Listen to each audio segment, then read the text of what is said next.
What's up, friends of the good mood? This is Manni and welcome to the Polarbearz test server with a new HD remaster of the brand new Dead City map. The latest version of it that we're all going to enjoy. Take a look at this. There's a freaking lake outside. We're outside the map, you can barely even see it, but it's there and they've modeled it to look beautiful.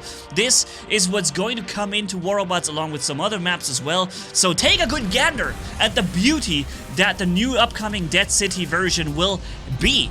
And yeah, also you're gonna get some gameplay of the brand new Heimdall Titan from the test server that I ran with Ruptures, 4 times the rocket launcher. Believe it or not, it's gonna be insane. So let's go right into it. But first, this, my friends, is Raid Shadow Legends, today's sponsor, an awesome fantasy RPG for your Android and iOS devices or the PC. Scan the QR code here on screen or the links down below to download it now.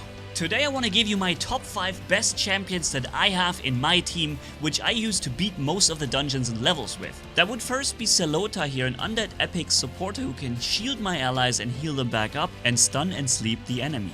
Then we have the epic Horden, a massive beast of a damage dealer that gets an extra turn every time he finishes somebody off. And then we have Epic Aina with her crazy spear attacks. Then we have Hope, the sword and shield of my group and a great supporter. She was my starting hero, by the way. And last but not least, we have Senesha. She doesn't really do good damage, but heals and supports the group like a boss. So you can see some of those heroes right here in battle against the Magic Key boss. And here's something I really love about Raid. It's the fact that it has a fully voiced story campaign with many different levels and bosses. You're getting loot, experience, and all that in a cozy single-player environment without competition right there. I think all games need to have a single player like that, and Raid's got that covered. By the way, Raid's got a fresh rotation of the new brutal Hydra boss this month, and along with tournaments and events every single day, including some Valentine's Day, where you can also get a brand new legendary champion. So what are you waiting for? Use that QR code here on screen or the links down below to download the game to your Android or iOS devices or the PC. Because with that code, for the next 30 days, new players will get to start their play with an epic champion Vergis and many more resources worth $30. So come find me in the game under the name Manni G. So, here we have arrived at the beginning of this match here on Dead City on the test server. You can immediately see some new textures. It looks much more clean and well, smooth, basically. The edges are clear, and I guess the gameplay is a little more enjoyable on the eyes, in my opinion, because this color is better than this bluish grayish that we had before on the Dead City map. I like that greenish and more like realistic look of the skybox in the back there a lot more. Also, you see the top left corner, our blast stand is ticking differently. Something that you may or may not know yet is that the last stand is being reworked, something that should have been done like years ago, but it's finally being done right now. Let me explain what the new last stand will do. Instead of making you invincible for those 5 seconds and preventing any negative effect whatsoever, or even positive effects, you couldn't even heal yourself during last stand because HP was simply frozen, period. With the new last stand, it's going to be different. You're gonna get 99 or something % resistance, so you'll basically take next to no damage. Unless, I guess, explode weapons like these ones here, causing the explometer, they might go through your last stand. I'm not sure, I haven't seen this happen yet, but it might be possible. I guess it is, because it's resistance, and resistance can be bypassed. And Titans might be bypassing your resistance as well. Resistance. I hope I didn't say assistance. Yeah, so that is different. And the good news about this is that if your last stand is triggered, you will be able to heal yourself. Your healing isn't wasted because your last stand was triggered. Your healing will simply work no problem. Also, friendly healing and support from friends will work without a hitch because your HP is not frozen. It just means you're having insane resistance for these couple of seconds, right? So yeah, very useful information to know about, I guess. It should also mean that negative effects like suppression and lockdown should be applicable to people with last stand too. Something I also have to find out and figure out first. We're jumping here on our buddy and doing some nice jump and run. Yep, that's what we're doing. Oh, I got too close to the enemy. Here. I wanted to say Titan because it's almost a Titan, the behemoth with 4 times avalanche. I should have gotten a little further away from him because he was able to splash into us quite a bit right there. So, getting this guy's explometer to fill up, and boots! Got the kill. Nice. Here we have an enemy with last stand, but unfortunately I just teleported away from him and did something else. Again, this is on the test server, and you're going to get in a few seconds my gameplay with the new Heimdal Titan, where I jump in with rocket launchers, right? I'm not actually running this thing as a regular brawler with the new lasers, the new lantern or dazzler. I'm also not running it with ooh, come on, dude. Yay. Oh, come on, shield.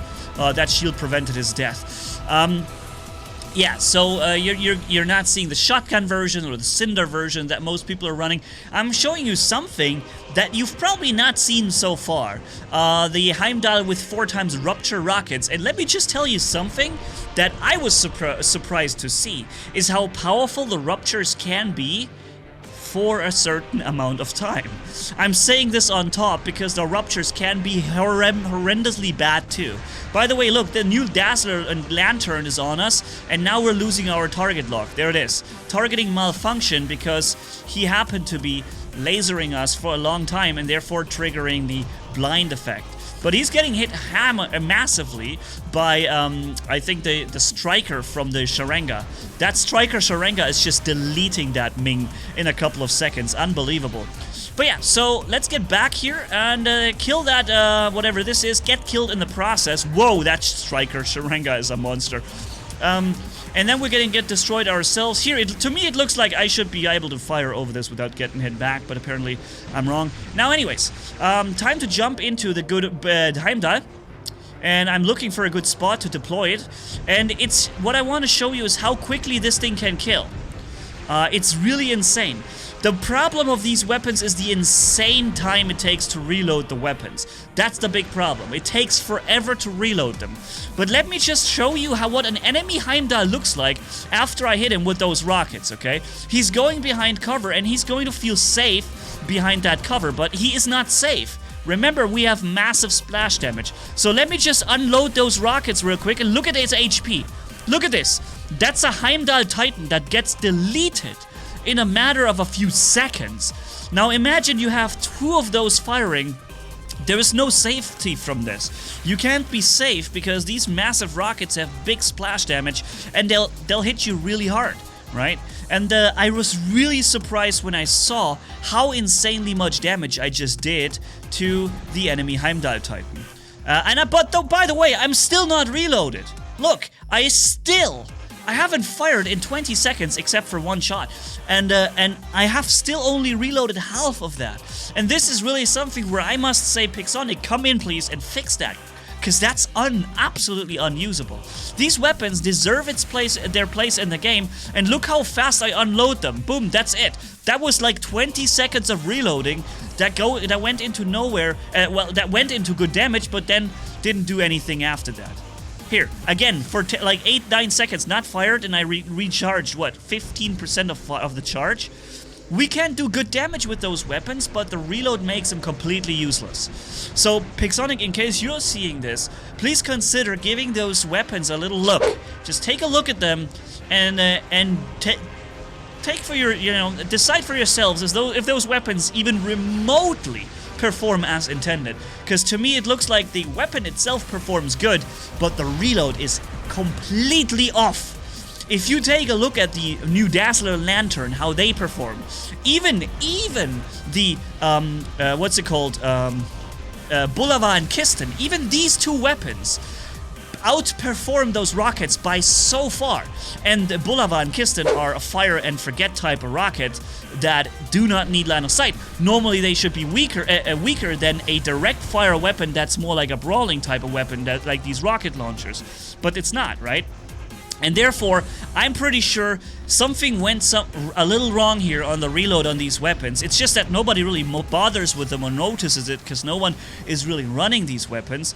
But if people were to run these weapons, they would pretty fast, in my opinion, notice that something is absolutely going wrong. And by the way, I think we've just figured out that the resistance of Last Stand actually works even against Titans. I guess you cannot bypass that resistance. Because look, I'm using a Titan certain weapons with level 16, I think, they have a good 50% shield, resistance bypass, and I'm dropping him to last stand, and then he ceases to take damage.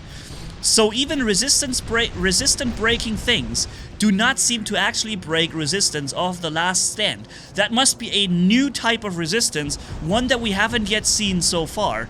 One that allows for an unbreakable resistance to happen. Very interesting. I did not know that before. I just saw it here while doing my live commentary. And it's very interesting. So I guess that even the bump effect might not be able to trigger the last stand in that case, because it seems to be unmitigatable resistance.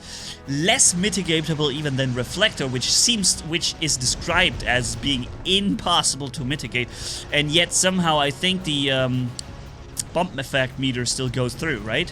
Does it? I'm not quite 100% sure right now, but I think it does. Remember that the Heimdal also has a physical shield in the front, something that many people often forget. I also did forget this for a little while. But there is a physical shield in the front that you can make use of that will block quite a bit of damage. Not as much as an Arthur, but it is a physical shield. And look how fast I'm dropping the Daymater there, just by splashing through the corner. The Ruptures perform really nicely. If it wasn't for this horrendous reload, they would actually be an interesting choice to run. But sadly, look, I'm still recharging. The last combat is good 15 seconds past, or 20 seconds, and I'm still recharging. I mean, look at that. Alright, doing a suppression shot here on the enemy, and look at how fast he's going down. Look how this. Boom, boom, boom. Really nice. My physical shield is now broken, and I'm having a targeting malfunction. But I did do a significant amount of damage to the enemy Titan up there. And even though he was trying to hide, I was actually able to drop him really good. So, doing the same here to this guy. The enemy Titan has been destroyed. Okay. Let's double splash in there. There's a Galahad, which is a very rare sight. And boom. Come on. Suppression shot. Boots. Bam. There it goes. Nice. Heimdall launcher did the damage. And it's interesting because now we're combining all the rockets. Like, we have a 4 rocket launcher as weapons, and we have an extra rocket launcher as a built-in weapon on the Heimdall. Again, this looks like a great and really fun setup to me. If it wasn't for the reload. It's the only thing that really breaks it. Alright, so we're here taking down the enemy Heimdall and some other things. Boom. Oh, and that's right. When he explodes, when the Heimdall explodes, let's take a look at this. There's something happening, right? Hold on. He explodes now. And there's a green mist around his death where he died. And people standing next to that would be receiving a massive healing boost. Like allies of him would receive that massive heal. So I'm gonna get destroyed here. I got no chance. But the video ends anyway, so yeah, ladies and gentlemen, thank you all for watching this. Tell me what you think about the reload of the Ruptures. Is it just me, or is it wrongly developed, this weapon? It looks like it could do so much better, without becoming an overpowered weapon and something that everybody would use, because people would still prefer a brawling weapon over rocket launchers typically, but this type of reload is just completely unusable in my opinion. Alright, anyways, thanks for watching everybody, have a good one. Manni signing off, bye bye.